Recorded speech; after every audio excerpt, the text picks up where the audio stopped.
last couple days, I've put out videos talking about artificial intelligence generated art, or AI art. A lot of people, mostly people who have spent a very long time and a lot of effort learning to draw, are opposed to it. And in particular, people who earn a living with their ability to draw are quite threatened by a tool which can allow somebody who doesn't have the ability to draw to generate very professional looking images in seconds, whereas it would take the actual artist many, many, many hours to create something comparable. Now, you might believe that the human generated product is inherently superior. And I'm not going to address, that premise. You either accept it or you don't.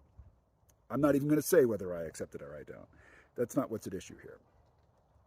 Now, I put out one video basically responding to a shallow critique made by a lot of AI artists, and it is exemplified by this graphic. If you didn't acquire, if your ability to generate images didn't start with you as a child picking up a crayon and very crudely and inexpertly making marks on a paper at first, and then over time becoming more refined in your ability to represent people and objects and places and things. If you didn't follow that specific developmental trajectory, then your art is fake, and it's a sin against the people who actually did learn via this traditional method. I'm not very impressed with that. And as I say, it is a shallow, it is a superficial complaint. There are better complaints. There are more sophisticated arguments against the use of particular types of AI art generation models. And specifically, people are talking about the use of training data, the use of images created by human artists in data sets which are used to train the models.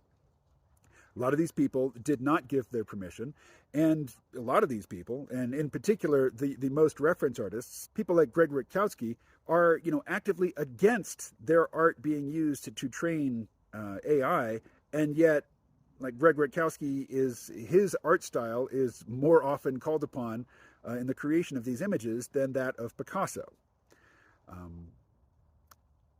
There are people that I know who are running Stable Diffusion on their own machines. I am not nearly that dedicated. I am definitely a dilettante when it comes to, prompt-generated images. And I mostly just use Night Cafe AI. It is a, web-based interface. It's one over which I have fairly little control. But again, I'm a dilettante. I'm not really, into this. But I do like to play around with it. And there's a phone interface and there is a web interface, and they're a bit different. But in either one, like here's a screenshot from the web interface. I've put in a prompt, and then I've just asked for very common modifiers to that prompt. And one of those very common modifiers that Night Cafe AI just offers up, right off the bat, is in their short list, is the name Greg Rutkowski. Somebody who is, a very famous digital artist, somebody whose work, has been admired by millions of people online, and consequently has been, the style has been appropriated for use in AI-generated art. This platform, Night Cafe AI, is openly advertising that they are stealing the art style of Greg Rutkowski. They have a house style. If you're using the phone interface or the mobile interface, you get all of these tiles and you can pick one, and that's this image, and the very first image, the one that they call Night Cafe style, their in-house visual style, is very evocative of Greg Rutkowski's art, particularly in the brushstrokes and the color and background lighting details, things like that. They're basically aping his style. Now, the original, I don't know if it's original. In the past, when you clicked on that tile, a whole bunch of descriptor words just were automatically populated into your field where you're describing the image that you want. And one of those descriptors was the artist's name, Greg Rutkowski. That no longer appears. His name no longer appears in that list of descriptors which produces the in-house Night Cafe AI visual style, and yet the visual style is still quite evocative of Greg Grekowski's work. They've just figured out a list of other words that they can use to substitute to get the same effect. So, if your argument is, look, people who are using these platforms are deliberately stealing the style of artists who have not agreed to have their work, represented or used in this way, that's a very short-lived complaint. The various companies and platforms and projects that are guilty of this sin have already started covering their tracks. And the longer this goes on, the more difficult it will be to prove that, a work which looks like something you might have done, but, the prompt doesn't explicitly reference your style, is actually still stealing from you. For example, in the Sam Does Arts video that a lot of people are talking about, where he's complaining about AI and, the theft of his style, he claims that if these models were only trained on legitimate training data, which is to say images that are either in the public domain or where the artists themselves have given permission for their work to be used as, in training algorithms, that the output would not be good enough to be of interest to anybody. I think that's just simply false. And I think that time will tell. I mean, if he is given his wish, if all of the algorithms or the models or the platforms which have been trained on the use of his art, if they're all scrapped and retrained using only legitimate sources of training data, there may be a difference in the output, but over time that output will continue to improve to the point where it is just as interesting and compelling to people as the platforms trained on illegitimate data sources are today. I mean, the product is improving very, very rapidly. 2022 was a huge year in terms of the evolution of AI-generated, prompt-generated images. If all of Sam's complaints were addressed completely in the moment, his prediction, I predict, would be proven wrong. People would still be using AI platforms and text prompts to generate images, and those images would continue to improve and become more compelling and displace artists who, traditional artists who depend on clients paying them money to compensate them for many, many hours of their time. Because these machines and the machine learning platforms produce images from text prompts in seconds. Seconds.